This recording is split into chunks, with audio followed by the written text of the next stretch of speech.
बहुत बच्चे लोग पढ़ाई करते हैं लेकिन पढ़ाई से बहुत दूर भागते हैं। आखिरकार पढ़ाई से दूर भागने का रीजन क्या है? आप कुछ सब्जेक्ट को पढ़िए तो उसको पहले दैनिक जीवन से रिलेट करने का प्रयास करिए। आप फिजिक्स पढ़ रहे हैं तो आखिरकार फिजिक्स पढ़ना क्यों जरूरी है? आज पहले हम लोग साइंस के फर्स्ट पार्ट पे डिस्कस कर रहे हैं, आखिरकार फिजिक्स पढ़ना क्यों जरूरी है। फिजिक्स से बहुत बच्चों दूर भागते हैं, लेकिन फिजिक्स से दूर भागना नहीं है, क्योंकि वह आपके दैनिक जीवन में जो घटना रिलेट होता है वह फिजिक्स पे आधारित होता है। हम लोग आज जानेंगे आखिरकार फिजिक्स पढ़ना क्यों जरूरी है। आपके सामने कोई घटना घटती है तो वह क्यों घटती है, कैसे घटती है, यही प्रोसेस को जानने के लिए फिजिक्स है। जैसे में वर्षा हो रही है या जिस विद्युत धारा से लाइट जलता है, आखिरकार वह बनता कैसे है, उसका प्रवाह कैसे होता है, आखिरकार लाइट जलता कैसे है।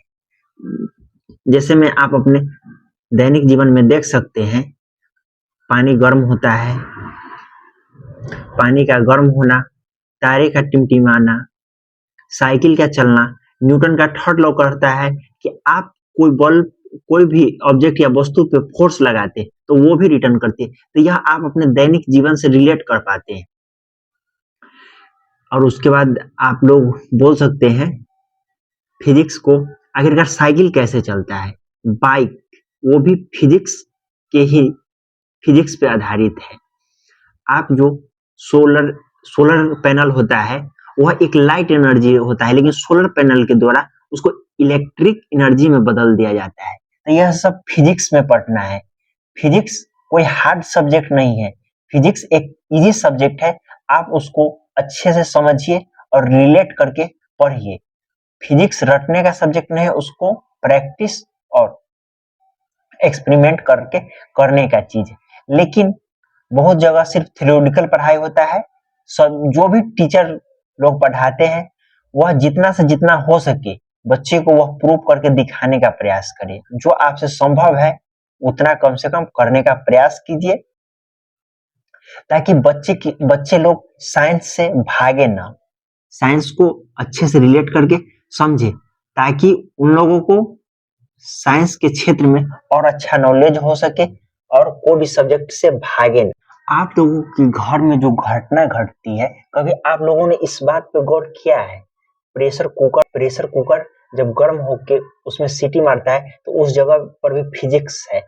और आप जब पानी को गर्म करते हैं वह उष्मा बन के और वायुमंडल में जाके ठंडा होकर और पुनः वर्षा के रूप में धरती पे गिरती है, तो वह भी उसमें भी फिजिक्स है।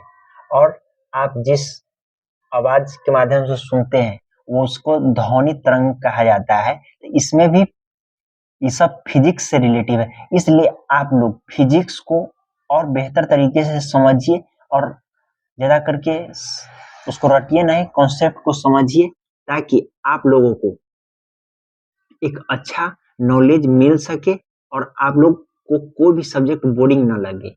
बोरिंग लगने का मतलब सिर्फ थ्योरेटिकल पढ़ाई होता है, आप लोगों को रटाया जाता है। तो आप लोग रटना बंद कीजिए, जितना से जितना हो सके टीचर को बोलिए आपसे जितना हो सके उतना उस चीज को एक्सपेरिमेंट करके दिखा। और फिजिक्स आज के समय में विभिन्न क्षेत्रों में डेवलप हो रहा है। जैसे में आप इंजीनियरिंग में चले जाइएगा तो वहाँ फिजिक्स से रिलेटिव है। डॉक्टर में भी चले जाइएगा तो उसमें जो इंस्ट्रूमेंट, जो मशीन यूज हो रहा है वह फिजिक्स का ही देन है। आप शिक्षक है तो शिक्षक जो डिजिटल बोर्ड पे पढ़ाते हैं, जो स्क्रीन का यूज करते हैं, वो भी फिजिक्स का ही देन है।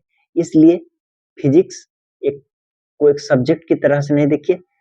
फिजिक्स हमारे दैनिक जीवन में जो भी चीज उपयोग करते हैं इस सबसे रिलेटिव